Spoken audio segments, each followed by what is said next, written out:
విచిత్రం ఛానల్లోకి శ్రోతలందరికీ స్వాగతం. ఇవాళ మన ఛానల్లోని కథ అది 86 నెంబరు బస్సు. ఈ కథను రాసిన వారు కట్నేని వెంకటకృష్ణారావు గారు. ఇక కథలోకి వెళ్దాం. హాయ్ అన్నాడు ఆ హ్యాండ్సమ్ కుర్రాడు. హమ్మయ్య, ఇప్పటికి ధైర్యం వచ్చినట్టుంది ఇతనికి అనుకుంది శోభ. సుమారు వారం రోజుల నుంచి తనకు సైట్ కొడుతున్నాడు మరి.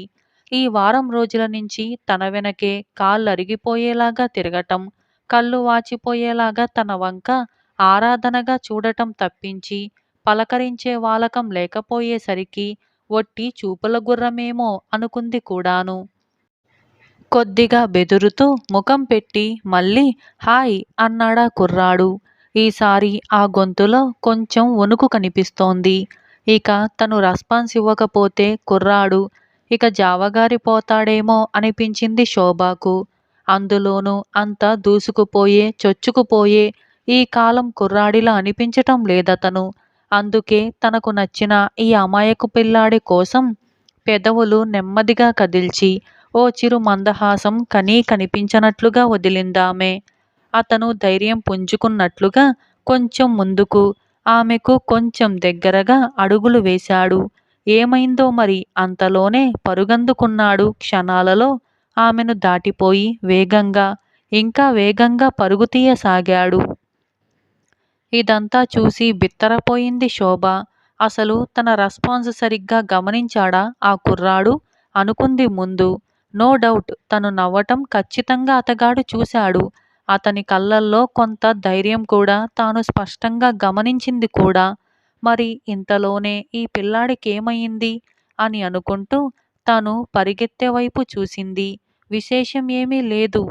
ఓ 4-5 బస్సులు రైలు పెట్టెల్లాగా వరుసగా కోటి ఉమెన్స్ కాలేజ్ రోడ్డు వైపు మలుపు తిరుగుతూ కనిపించాయి. అక్కడ అది అతి సాధారణమైన దృశ్యం. కోటి నుంచి వివిధ ప్రాంతాలకు పోయే సిటీ బస్సులు అక్కడ మలుపు తిరుగుతూ ఉంటాయి. మొత్తానికి ఆ రాత్రి శోభకు నిద్ర కరువైంది. ఆ అబ్బాయి ఎందుకలా చేశాడు? ఇదే ఆలోచన. మరో 2 రోజుల తరువాత శోభకు ఆ అబ్బాయి పేరు తెలిసిపోయింది. అతని పేరు సురేష్. కొత్త పోస్టింగ్ వచ్చిన కుర్ర ఇంజనీర్. అతడే చెప్పాడు ఈ వివరాలు. అవును, ఈ 2 రోజుల్లో ఇద్దరికీ పరిచయం. కోటి ఉమెన్స్ కాలేజీకి ఎదురుగా ఉన్న చిన్న పార్కులో కూర్చొని జంటగా పల్లీలు తినేటంత వరకు ఏర్పడింది. పల్లీలు ఒలుస్తూ తింటూ స్వీట్ నథింగ్స్ మాట్లాడుకున్నారిద్దరూ. అబ్బా, ఎంత అందంగా ఉంది అన్నాడు తన్మయత్వంగా సురేష్. ఏమిటి నీ చేతిలోని పల్లీనా అని కిలకిలామంది శోభ. నేను మాట్లాడుతున్నది విచ్చుతున్న కలువలాంటి నీ ముఖారవిందం గురించి అన్నాడు ఉక్రోషంగా. అలాగా, నాకు మాత్రం ఈ పల్లీలు ఎంతో బాగున్నాయి. మరో 2 రూపాయలవి కొనవు? గారంగా అడిగింది శోభ సురేష్ ముఖంలోకి చూస్తూ. సురేష్ ముఖం అకస్మాత్తుగా రోడ్డు వైపుకు తిరిగింది. అతను ముఖంలో భావాలు సెకనుకు 200 కిలోమీటర్ల వేగంతో మారిపోయాయి. ఒక్క ఉదుటున లేచి నిల్చొని పార్కు చుట్టూ ఉన్న గ్రిల్స్ మీది నుంచి హైజంపు చేసి రోడ్డు మీదకి దూకి వేగంగా, అతి వేగంగా పరుగు తీయసాగాడు. ఆశ్చర్యంగా చూస్తూ మళ్ళీ బిత్తరపోయింది శోభ. కేవలం 2 రూపాయల పల్లీలు కొనమంటే మాత్రం ఇలా పారిపోతాడా అని అనుకుంటూ. రోడ్డు మీద మామూలుగా 4-5 బస్సులు రైలు పెట్టెల్లాగా ఒకదాని వెనుక ఒకటి అత్యంత క్రమశిక్షణతో పోతున్నాయి. మరో వారం రోజులు గడిచాయి. ఆ ఆదివారం మహేశ్వరి థియేటర్లో ఓ ప్రేమ సినిమా మార్నింగ్ షో చూసి బయటకొచ్చారు శోభ, సురేష్. శోభకి ఆ సినిమా బాగా నచ్చింది. ఎంతగా అంటే హృదయానికి హత్తుకుపోయేటంత. ఆ సినిమాలోని హీరోయిన్ పాత్రలో ఆమె లీనమైపోయింది. తానే ఆ హీరోయిన్ అనేటంతగా ఆమె బాగా బిహేవ్ చేయటం మొదలుపెట్టింది. సురేష్ నడుం మీద చెయ్యి వేసి అతని భుజం మీద తన ముఖంతో మృదువుగా తాకుతూ మత్తుగా ప్రేమలో తల మునకలుగా మునిగిపోయి నడుస్తుందామె. ఏమిటేమిటో తీయ తీయని కబుర్లు చెప్పుకుంటున్నారిద్దరూ.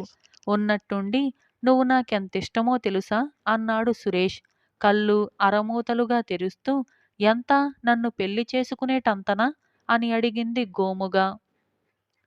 ఉన్నట్టుండి మారిపోయింది సురేష్ ప్రవర్తన.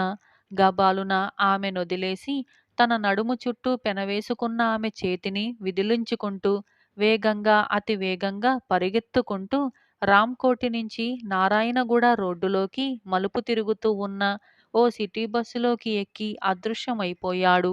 ఆ వెనకే రైలు పెట్టెల్లాగా మరో 4 బస్సులు అదే మలుపు తిరిగాయి. శోభకు జుట్టు పీక్కుంటూ నడి రోడ్డు మీద కూలబడిపోయి పిచ్చిదానిలాగా గట్టిగా అరుస్తూ ఏడవాలనిపించింది. పరిపరి విధాల కీడు శంకిస్తున్న మనస్సును అతి కష్టం మీద అదుపులోకి తెచ్చుకుంటూ అటుగా పోతున్న ఒక ఆటోని పిలిచి జూబ్లీ హిల్స్ అంది అందులో కూలబడిపోతూ. ఆ తరువాత 4 రోజులు వరుసగా కలవలేదు సురేష్. మతిపోయింది శోభాకు. పెళ్ళనగానే ముఖం చాటేశాడా సురేష్? అంత అందగాడు, తను మెచ్చినవాడు మోసగాడా? అయినా తన పిచ్చిగాని పల్లీలు కొనమంటేనే పారిపోయిన వాడు పెళ్లి వరకు వస్తాడా? ఈ ఆలోచనలే భరించలేకపోతోంది. రోజురోజుకు పిచ్చెక్కిపోతోంది. అప్పుడే కాలేజీలో ఆమె ఫ్రెండ్స్‌కి కూడా అనుమానం వచ్చేసింది. గుచ్చి గుచ్చి అడుగుతున్నారందరూ. 5వ రోజు కనిపించాడు కాలేజీ వదిలే టైంకు సురేష్. హీరో హోండా మీద సుఖాసీనుడై. శోభను చూడగానే చిరునవ్వుల జల్లులు కురిపించాడు చిలిపిగా కన్ను గీటుతూ. కక్షగా చూసిందతని వంక శోభ. పెళ్లి మాట ఎత్తేసరికి పత్తా లేకుండా పోయాడు మగాడు. తను ఆ విషయం మరిచిపోయిందనుకొని కాబోలు మళ్ళీ వచ్చాడు. ఇంకా నయం తను ఈ వంచకుడి వలలో పడకుండా తప్పించుకోగలిగింది.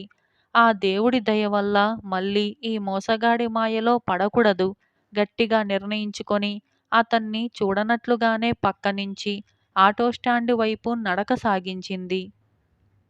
శోభ మెల్లగా పిలిచాడు సురేష్. విననట్టుగానే ముందుకు కదిలిందామె. బండి స్టార్ట్ చేసి ఆమె పక్కగా వచ్చాడు సురేష్. మళ్ళీ పిలిచాడు కాస్త పెద్దగా. అతనికి ఆశ్చర్యంగా ఉంది. తనని చూడగానే ఎంతో ఆనందిస్తుందనుకున్న శోభ ఎందుకిలా చేస్తోంది అనుకుంటూ మళ్ళీ పిలిచాడు. కాదు అరిచాడు. నడుస్తున్నది ఆగి గిరుక్కున అతని వైపు తిరుగుతూనే కాలికలాగా అరిచింది శోభ. దయచేసి నాతో మాట్లాడకు, వెళ్ళు, వెళ్ళిపో అంటూ. బిత్తరపోయాడు సురేష్. శోభ పక్కన నడుస్తున్న ఆడపిల్లలు ఏం జరిగిందోనని ఆ ఇద్దరి వంక కుతూహలంగా చూస్తున్నారు. ఆ దృశ్యం మంచి స్టిల్లాగా కనిపిస్తోంది హఠాత్తుగా అటువైపుగా చూసిన వారికి. ఏమనుకున్నాడో సురేష్ ఉన్నట్టుండి గబాల్న శోభ చెయ్యి పట్టుకొని వెనక కూర్చోబెట్టుకొని వేగంగా అతి వేగంగా బండి మీద దూసుకుపోయాడు.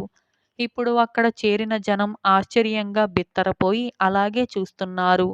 అప్పుడే అతిశయంగా మామూలుగా ఇంకేదీ పట్టనట్టు ఓ 4, 5 బస్సులు ఉమెన్స్ కాలేజీకి ఎదురుగా మలుపు తిరుగుతున్నాయి రాంకోటి వైపు. ఆ బస్సులన్నింటికీ ఒకే నెంబరుంది. అది 86. అవును, కోఠి నుంచి రాంనగర్ మీదుగా సికింద్రాబాద్ పోయే 86వ నెంబర్ సిటీ బస్సులవి. ఖచ్చితంగా మరో 10 నిమిషాల తరువాత ట్యాంకు బండు మీద బుద్ధుడి ఎదురుగా ఉన్న ఓ సిమెంటు బెంచి మీద ఉన్నారు సురేష్, శోభ. శోభ కళ్ళ వెంట నీళ్ళు. సురేష్ ముఖంలో ఎంతో రిలీఫ్. అతనంటున్నాడు. ఓస్, అసలు సంగతి ఇదా? నేనింక ఏమో అనుకున్నాను. అలా ఉన్నట్టుండి నేను హఠాత్తుగా వెళ్ళిపోవటంతో ఏవేవో అర్థాలు తీసుకున్నావన్న మాట. నేనుండేది రాంనగర్లో తెలుసుగా. అయితే నువ్వుండేది జూబ్లీ హిల్సులో. కనుక రాంనగర్ వాసుల కష్టాలు నీకు తెలియదు. నువ్వు కాలేజీకి వచ్చిపోయేది ఆటోల్లో కనుక సిటీ బస్సుల్లో తిరుగాడే నాలాంటి వాళ్ళ బాధలు తెలియవు. రాంనగర్కి కోఠి నుంచి పోవాలంటే 86వ నెంబర్ బస్సొక్కటే పెద్ద దిక్కు. ఆ 86వ నెంబర్ బస్సెప్పుడూ ఒంటరిగా రాదు. ఆ నెంబరువి 4, 5 బస్సులు కలిసి వస్తుంటాయి.